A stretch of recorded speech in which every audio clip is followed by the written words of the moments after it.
Alamin. Allah Ta'ala fil Qur'anil Karim, A'udzu billahi minasy syaithanir rajim. Bismillahirrahmanirrahim. Wa nadainahu ayya Ibrahim qad sadaqtar ru'ya iza kadzalika najzil muhsinin. Inna hadza lahuwa bala'ul mubin. Sadaqallahul azim. Al-Quran surat As-Saffat ayat 104 dan sampai 106. Terjemahannya,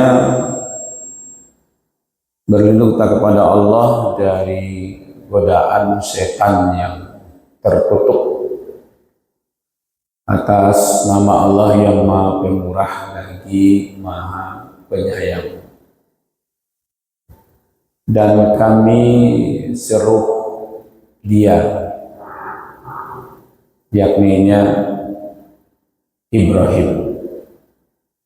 Wahai Ibrahim, sungguh kamu telah membenarkan mimpi itu. Sesungguhnya demikianlah kami memberi balasan kepada orang-orang yang berbuat baik. Sesungguhnya ini benar-benar ujian yang nyata. Maha benar Allah yang Maha Agung. Surat As-Saffat ayat 104 dan sampai 106. Bapak Ibu yang kita hormati, selamat. Karena sudah termasuk orang-orang yang lebih mencintai Allah dibandingkan kepada harta. Bagi yang ikut kurban, dia sudah memposisikan dirinya sebagai orang-orang yang mencintai Allah lebih dibandingkan dengan harta yang dia miliki.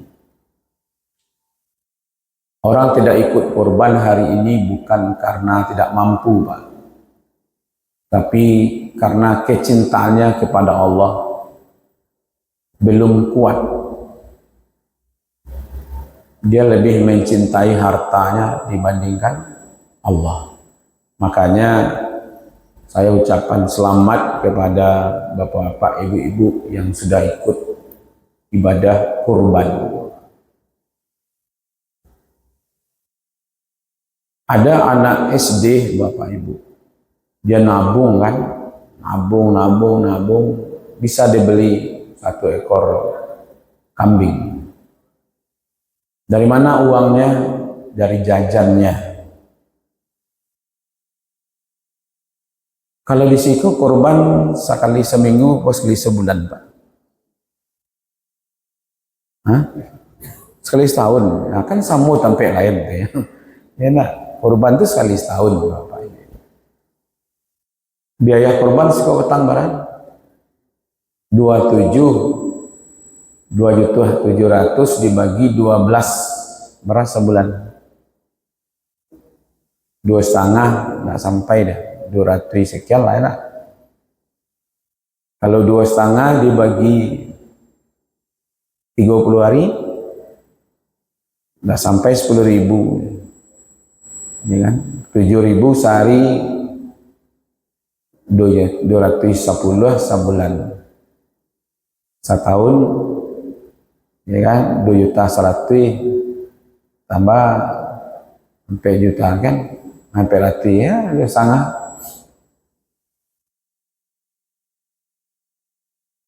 Kalau 10.000 sehari dibagi 2 balai jam, kalau 24 jam berapa jam?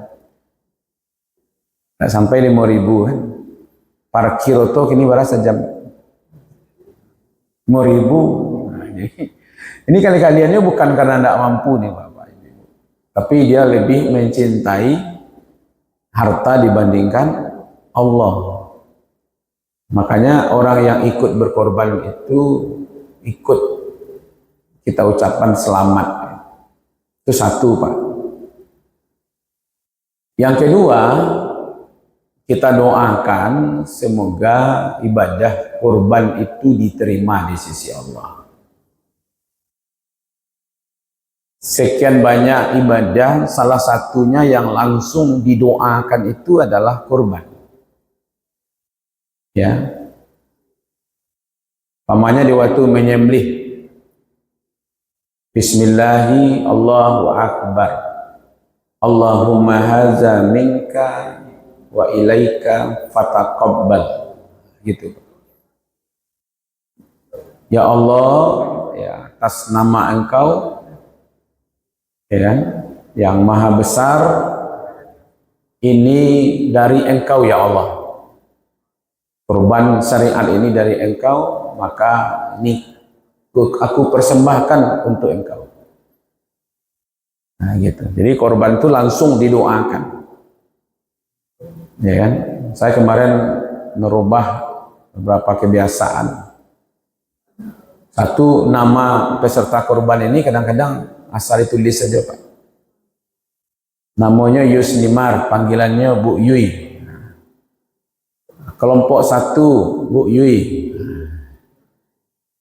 Kata mau rubah, buat nama yang sudah diberi oleh ibu bapaknya itu asli. Buat kalau dia perempuan, buat bintinya, bapaknya. Jadi Yusnimar binti Sulaiman. Buat Pak. Kata Rasulullah, antum yud'auna yaumal qiyamah bi asma'ikum wa asma'i abaikum. Nanti kata Allah, engkau dipanggil nanti di hari kiamat dengan namamu dan nama bapakmu. Bila lo kemaimbuan le Pak, ya kan? Maimbuan nama apa Pak? Maka itu kelompok 1 itu dibuat semuanya. Solsafat bin Rustam, gitu. Ya. Nah, disitulah didoakan Bismillahi Allahu Akbar, Allahumma haza minka wa ilaika wa an Solsafat bin Rustam. Nah, sampai itu ke-7 aja. Ujungnya nanti fataqabbal ya Allah. Terimalah ya Allah. Nah, baru diadakan penyembelihan. Kenapa penting didoakan supaya diterima? Karena ada Pak, ada kurban tidak diterima. Habil itu seorang peternak. Ketika dia mau berkorban, dikumpulkannya teranaknya sadonya, pilih 6 paling gadang, 6 paling gapua, 6 paling sehat. Itu yang dipersembahkannya. Qabil dia bertani Pak. Dia mau berkorban juga, bukan tidak mau berkorban dia mau berkorban. Tapi dia pilih hasil taninya itu, kalau tibojo jo mantimunnya nambung kuat gitu. Masuk karuang lain, masuk etongan indah nah, gitu. Tibojo tomat nambung suak, ya kan? Nah jadi yang satu diterima, yang habil diterima, yang qabil tidak diterima. Bukan tidak berkorban Pak. Yang berkorban saja tidak diterima, apalagi tidak ikut korban. Nah, gitu. Nah, makanya pantas didoakan. Nah ini ayat Bapak Ibu. Wa nadainahu, kami menyeruh, kami panggil. Ini panggilan kepada Ibrahim ini Pak. Hai Ibrahim, ini pujian Allah.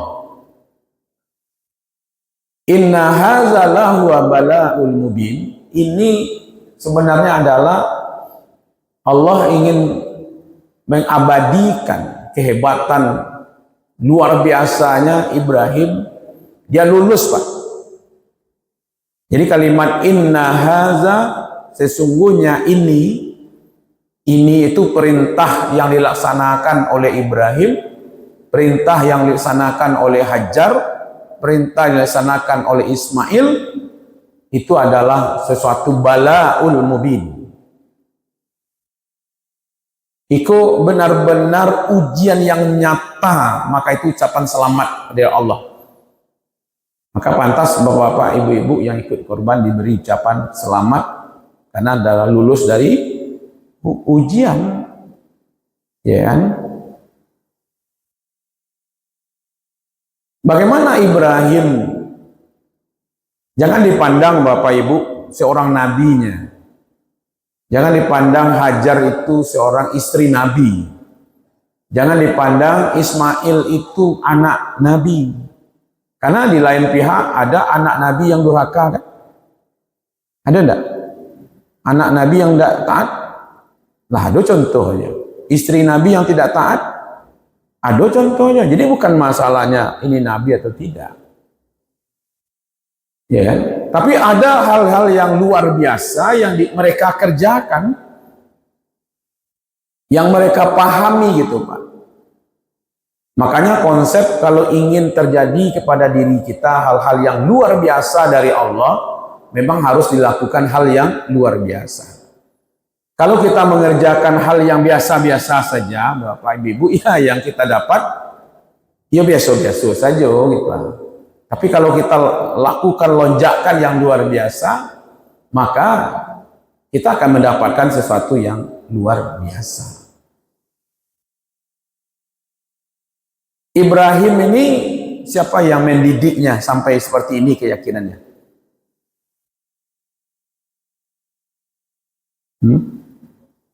Allah. Nabi Ibrahim ini, Pak, belum kenal dengan Allah. Bagaimana Allah mendidiknya? Dia manusia biasa saja sebenarnya. Cuman dia menggunakan akalnya, Pak.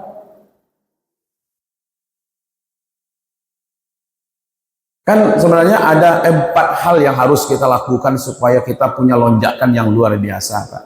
1, selalu buka diri supaya masuk petunjuk dalam diri kita.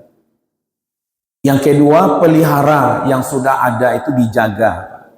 Kalau bahasa agamanya itu istiqomah. Ya kan? Yang ketiga, jangan pernah puas dengan apa yang kita lakukan. Ya kan? Yang keempat, tularkan kepada orang lain. Nah sekarang Ibrahim, dia membuka diri, Pak. Dibukanya dirinya, dibukanya akalnya. Nyocali apa yang terjadi itu, nyebuka akal sehatnya itu. Iko ndak batu apa dong. Orang menyembah patuang, patuang ko dibuat di ayah bo. Manga orang ko ndak nyembah ayah bo saja. Akalnya jalan, Pak. Orang bangun masjid dekat rumah awak, lalu azan 5 kali sehari semalam. Kalau mau duduk saya di rumah ko ndak batu apa dong. Orang ko mahazan ko untuk apa gunanya ko? Kalau akalnya jalan, Pak. Tapi yang tidak mengecewakan orang tidak ke masjid itu tidak berakal, tidak itu dia Bapak Ibu. Akalnya tidak jalan. Apa gunanya orang bersorak-sorak 5 kali sehari semalam di masjid?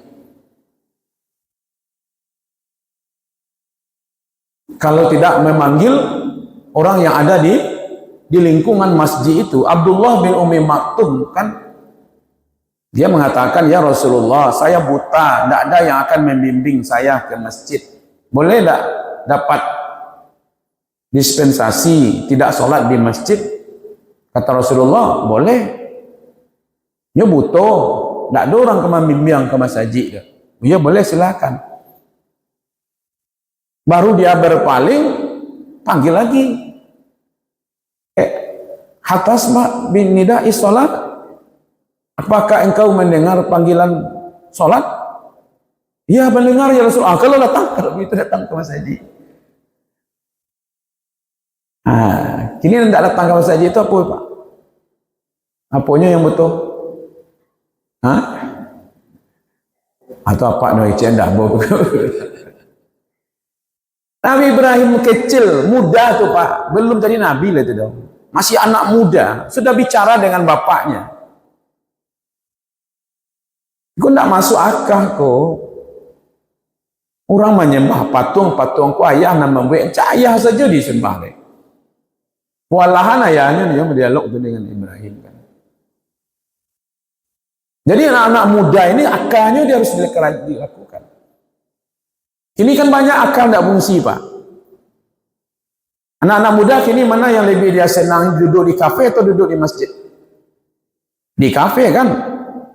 Malam-malam di kafe sampai tengah malam. Coba tanyaan kenyo Pak. Kalau dia mati nanti dia mau masuk surga apa masuk neraka? Pasti dia ingin masuk surga Pak. Dia menghabiskan waktunya di kafe. Lalu ditanyakan, kalau dia mati nanti mau masuk surga, memangnya melalui kafe itu bisa masuk surga? Lalu akal tidak jalan kan? Ibrahim muda itu bapak-bapak ibu-ibu jalan akalnya. Diancuannya patung tuh Pak. Itu kan populer kisahnya tuh diancuannya. Para beri domba abriknya patung yang disembah orang tuh. Patung itu tidak bisa membela dirinya deh Pak. Kita sembah patung itu dihancurkan, patung itu tidak bisa membela dirinya doh. Nan gadang kok tidak lo nyobela kawannya doh Pak. Jadi patung itu tidak bisa membela diri, tidak bisa lo membela kawannya sesama patung. Oke lah, sesama biskota dilarang saling mendahului. Ketika Nabi Ibrahim muda meninggalkan patung yang besar itu, lalu diselip di situ kapaknya. Ketika disidang, dia dituduh menghancurkan patung. Dia katakan yang besar ini, kecek rajonya nak. Akal kurang. Akalmu tidak ada. Masa ada patung ini yang akan menghancurkan patung-patung yang lain? Kecil Nabi Ibrahim, ambo yang barakah atau asli itu tidak barakah gitu. Nah jadi tidak bisa membela diri, tidak bisa membela kawannya. Itulah ke disembah, kan kurang akal itu. Cerdas dia Pak, dia menggunakan akalnya itu Pak. Maka itu hari ini kalau ingin buka diri, gunakan akal kita, itu aja masalahnya. Kenapa Allah perintahkan ini? Kenapa Allah perintahkan ini? Pasti. Nah ketika Ibrahim tidak puas dengan itu, dia cari Pak, tidak yakin ya kok tidak waktu apa dong. Ana di kerajuan masyarakat, ana kerajuan pimpinan-pimpinan yang ada, pejabat-pejabat yang ada pada waktu itu. Kan tak bayang Bapak Ibu, ada raja, ada penasihat raja, ada pengawalnya, ada itu semuanya. Itu tidak benar, dia tantang harus. Dia tidak mau mengikuti itu saja Pak, dia cari. Ketika dia melihat matahari hazar Rabbi, ketika dia melihat bulan hazar Rabbi, dia cari Pak. Nah itulah kelemahan kini, orang tidak mau mencari. Mencari akidah, keyakinan itu seperti apa. Mencari ilmu agama itu Pak. Ya. Saya semua cara belajar saya ikuti Pak. Oh sekolah pesantren mau ikuti. Beraja ke guru, datang mau ke rumah guru Pak. Kamu punya guru tafsir, kamu punya guru tasawuf, kamu punya guru fikih. Oh kuliah diikuti Pak. Oh S1 orang wak kuliah lo S1, S2 orang wak kuliah lo S2, S3 orang wak kuliah lo Pak. Ya, diikuti supaya dapat ilmu gitu. Kan dulu tidak juga ilmu loh Pak. Ya kan? Artinya cari, mau dicari Pak. Sampai bila mencari ilmu? Sampai seperti Ustadz Yaya Waluni. Tahun lalu beliau ngomong, belum tahu nanti saya akan ada pada tahun depan. Ternyata tahun sekarang beliau mendahului. Itu ketika sedang berkhutbah. Mubalik ini Pak, yang yang dicarinya sebenarnya meninggal dalam keadaan berdakwah, bukan meninggal dalam keadaan bersenang-senang. Itu matan nasu bima ta'ishu bih, manusia itu akan mati tergantung apa yang dia asik-asik. Yang ada yang asik-asik dalam kepalanya Pak, nanti Allah akan bertemukan dengan kematian di situ. Ya kalau seorang ulama, seorang mubalik yang dia asik-asiknya itu ya berdakwah. Ya. Saya sampai kemarin masih ditawarkan juga. Kalau selesai doktor ke Ustadz majulah jadi anggota dewan, itu mau galak saya. Kalau untuk jadi anggota dewan tak perlu jadi doktor loh Bapak ini. Ya nak, maju dipilih orang selesai mah. Ya nak. Saya bilang doakan sajalah supaya istiqomah dalam berdakwah, itu aja lah. Ya kan? Karena guru saya bilang begini Bapak Ibu. Buya Mawardi Muhammad. Murid beliau itu diantaranya Pak Profesor Dr. Amir Syarifuddin. Itu murid Profesor Dr. Mansur Malik, Profesor Dr. Abdul Aziz, Profesor Dr. Fauzan. Itu murid-murid beliau tuh Pak. Ya kan? Banyak.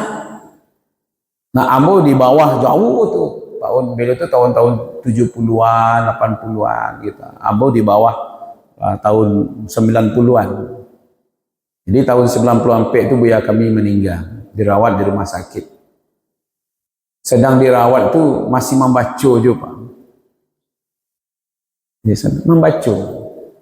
Beliau tidak membaca itu ketika tidak sadar saja Bapak. Selagi ada juga kesadarannya di kanannya itu. Salah seorang guru kami, murid dia beliau juga gitu. Buya, istirahatlah membaca dulu. Buya kan dalam keadaan sakit. Kebetulan guru kau tamat dari Madinah. Buya aku panggil Haji. Muridnya tuh senior ambo kan. Haji lupa ya yang Buya ajar. Apa itu Buya ajar? Menuntut ilmu kau sampai ke liang lahat. Buya belum sampai ke liang lahat itu. Itu Pak. Saya dapat informasi almarhum Profesor Dr. Amir Syarifuddin. Muridnya banyak orang ahli fikih dan usul fikih. Ya kan? Beliau kalau datang ke rumah menantunya, rumah anaknya, sehari saja tidak membaca, tidak ada buku yang dibaca di situ. Komentarnya, ini rumah ini gelap, tidak ada sumber cahaya di rumah ini. Makasihnya, tidak boleh buku yang dibaca, berarti rumah ini gelap. Buku itu sumber ilmu, ilmu itu cahaya, gitu, itu logikanya Pak. Ilmu itu cahaya, adanya di buku, di kitab. Ketika tidak ada kitab, tidak ada ilmu lain. Itu di balian lagi ilmu buku yang baru Bapak Ibu. Jangankan isinya Pak, jangankan isinya lagi. Karakter orang nama yang menulis itu, tahunya itu Pak. Bisa hanya menilai itu. Nyoba baca buku pengarangnya si Anu, si Pulan. Tahunya itu Pak, bahwa karakter si Pulan itu. Iko memaksakan kehendak menulis. Pendapatnya saja nak batu itu tahunya itu. Tidak isinya saja Pak, karakter orang nama menulis itu dibacanya Pak. Tokohnya itu dibacanya itu. Ya kan? Makanya kami di ilmu tafsir itu ada mengkaji tokoh-tokoh tafsir. Ya kan? Jadi bapak-bapak, ibu-ibu dicari. Ya kan? Sampai mati Pak, bara sanggupnya Pak, pokoknya cari gitu. Ya kan? Setelah dapat seperti itu, ada wanita yang luar biasa namanya Hajar. Ya kan? Ketika di sini sumatalaka Ibrahim muntalaka. Setelah diantar Hajar ke Makkah, langsung segera cepat kembali ke Palestina. Tidak sempat lo membangunkan rumah dulu do Pak, iya kan? Bukan rumahnya dulu, bukan ikonya dulu, enggak. Pokoknya ditaruh di situ langsung putar kawalo. Wataba'athu Ummu Ismail, lalu diikui anak diletakkan di situ, ayahnya pai baturi di belakang. Faqalat, lalu berkatalah Hajar, ya Ibrahim, aina tashab? Kalau kecewanya, kamu dah.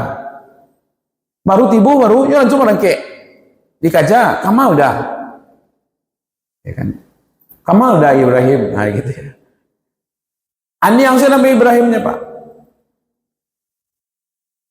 Watakrukna, apakah kami akan ditinggalkan di sini? Bihaza wadil ladzi laisa fihi anis. Tak ada orang di siku kedua, tak ada kehidupan di siku, tak ada ci Allah yang ada di siku Pak. Udah tinggalan kami di siku. Berkali-kali itu, ini Pak Hijau Pak, Pak Hijau. Itu dia ditanya aja, kok anak tinggal? Hanya rubah pertanyaan oleh Hajar. Allahul ladzi amaraka bihaza? Apakah Allah yang memerintahkan engkau untuk meninggalkan kami di situ? Lalu Ibrahim mengatakan, "Na'am." Benar kata Nabi Ibrahim. Lalu apa jawab Hajar? Oh, kalau begitu kami tidak akan pernah tersia-sia di sini. Pasti Allah itu akan mengurus kami abarangkek lah. Kok ngecek udah dari tadi, tadi udah berangkek, kok udah ngecek lah, kira seperti itulah dia Allah. Ya tadilah kecean kalau Allah perintahkan. Langsung saja Pak Hajar mengatakan, fala yudayina. Kalau gitu kami tidak akan sia-sia di sini. Kalau Allah kok tidak selesai Pak. Nah gitu ya. Siapa yang mendidik Hajar sampai seperti itu? Yakin dia kepada Allah, patuh dia kepada suaminya. Siapa yang mendidiknya kira Pak? Allah? Ibrahim. Padahal dia seorang budak kan yang dihadiahkan kepada Ibrahim. Lalu membantu di rumah karena tidak punya anak, disepakatilah menikahi Hajar. Ditanamkan bagaimana keyakinan yang sudah didapat oleh Nabi Ibrahim, diberikan, ditanamkan kepada Hajar, ya, kepada keluarganya, bagaimana berkeyakinan kepada Allah, bagaimana patuh kepada suami. Jawab mungkin sikuh karena ini apa-apa, ibu apa-apaan, awak mungkin jarang menanamkan keyakinan kepada istri mungkin. Ya Bu, acok ditanam keyakinan udah gitu ya. Makanya ibu-ibu kok syaratnya hampir saja kan untuk masuk surga. Pilihlah dari pintu yang satu, pelihara salat wajib, yang kedua puasa wajib, yang ketiga pelihara kehormatan, yang sampai patuh kepada suami. Nambare dari nampe kan patuh kepada suami. Tidak ada membantah dia Pak. Dibina seperti itu. Nah, coba lihat terakhir Bapak Ibu. Di sini ada kalimat di sini. Ketika Allah memberitakan falamma balawa ma'au saya. Ketika umurnya sampai bisa menolong-nolong. Ini kan informasi Allah kepada Nabi Muhammad. Ayat ini, potongan ini informasi dari Allah tentang kisah Nabi Ibrahim dengan Ismail. Bara umurnya kira-kira Ismail pada waktu itu, ketika itu bisa membantu bapaknya. Kalau ada bapaknya karajo, tolong-tolong karajo. Lalu berkatalah, akhirnya itu ceritanya tuh Pak. Berkatalah Ibrahim kepada anaknya dengan kalimat yang digunakan, ya bunayya, wahai ananda, wahai anakku. Begitu lembutnya bahasa Ibrahim. Dijawab oleh Ismail, ya abad, wahai bapak. Terjalinlah hubungan kelembutan kasih sayang antara bapak dengan anak. Ada kalimat di situ, fanzur maza tara. Coba kamu perhatikan apa pendapat engkau tentang itu. Ibrahim minta pendapat kepada anaknya tadi, ayah bermimpi menyembelih engkau. Menyembelih itu membunuh sama Pak. Kalau memotong tangan belum tentu orang mati leh. Motong kaki belum tentu leh. Apalagi motong rambut Pak. Ku memotong lia mati tu, membunuh tu. Ayah bermimpi, dalam mimpi itu mandabiah engkau, membunuh engkau dengan cara mandabiah. Maaf pendapat. Apa jawab Ismail? Ya abatif al, wahai bapakku, eksekusi langsung. Tidak ada diskusi-diskusi. Tidak perlu dia minta pendapat ambo, langsung kerjakan. Matuk mar, kalau Allah sudah perintahkan langsung kerjakan, tidak perlu diskusi, tidak perlu pendapat ambo, tidak perlu dia tahu ambo insya Allah akan menjadi orang yang sabar. Pertanyaannya, siapa yang mendidik Ismail bisa yang kecil baru seperti itu Pak? Siapa yang didiknya? Ibrahim? Tidak. Ibrahim tidak bertemu dengan Ismail. Tapi ditinggal tadi Pak. Itu balik ke Palestina dia. Siapa yang ngajarnya? Hajar. Turun-temurun dia Pak. Hajarlah yang menanamkan kepada Ismail tentang berkeyakinan kepada Allah. Ba'a dulunya susah payah disiko ditinggalkan oleh Ibrahim. Sehingga mencari kehidupan lah sapa marwah sapa bawaannya. Allah memberikan nikmat dengan adanya air Zam-Zam. Itu kan masih baik. Ditanamkanlah keyakinan kepada Allah. Sehingga tidak mau peknya kepada bapaknya. Pastinya kan bertanya, Pak Mayah, ma bapak. Tapi ibunya tampil menyampaikan begini. Beginilah Allah, beginilah kepada orang tua, beginilah taatnya kepada Allah, patuhnya kepada orang gaib. Mandabiah tetap jadi patuhi. Apakah dia sudah menjadi nabi pada waktu itu? Belum. Umurnya ulama mengatakan 10 sampai 13 tahun. Malah caranya Ismail itu dimasukkan akidah keyakinan kepada Allah di situ Pak. Iku mungkin nampak lalu Bapak Ibu. Kita coba hari ini cari ilmu akidah itu, keyakinan kepada Allah itu, tularkan kepada anak istri, istri tularkan kepada suami, anak-anaknya. Kini yang dikaja orang kini Pak, wajar saja seperti itu.